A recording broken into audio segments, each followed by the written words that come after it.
ഈശോ മിശിഹായ്ക്ക് സ്തുതിയായിരിക്കട്ടെ. വിശുദ്ധ റീത്തയുടെ ചിത്രങ്ങൾ നോക്കിയാൽ നെറ്റിയിലെ ചെറിയൊരു മുറിവ് നമുക്ക് കാണാൻ സാധിക്കും. തൻ്റെ ദിവ്യരക്ഷകനോട് അപേക്ഷിച്ച് നേടിയ മുള്ളുകൊണ്ട് കുത്തി തുറക്കപ്പെട്ടതുപോലെയുള്ള ഒരു മുറിവ്. ചെറുപ്പത്തിൽ തന്നെ മഠത്തിൽ ചേരണമെന്നതായിരുന്നു വിശുദ്ധയുടെ ആഗ്രഹമെങ്കിലും മാതാപിതാക്കളുടെ തീരുമാനത്തിന് വിധേയമായി 12-ാം വയസ്സിൽ വിവാഹം കഴിക്കുകയും തുടർന്ന് 2 മക്കളുടെ മാതാവാവുകയും ചെയ്തു.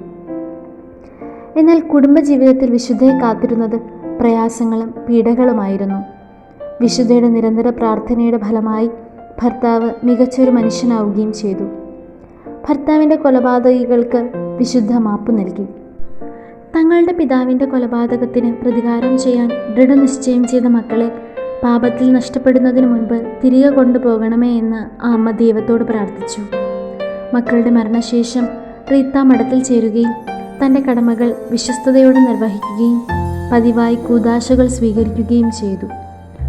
അസാധ്യ കാര്യങ്ങളുടെ മധ്യസ്ഥ എന്നറിയപ്പെടുന്ന വിശുദ്ധ പാപത്തിൽ നകലുന്നതിനും ഈശോയെ കൂടുതൽ സ്നേഹിക്കുന്നതിനും നമുക്കേവർക്കും ഒരു മാതൃകയാകട്ടെ.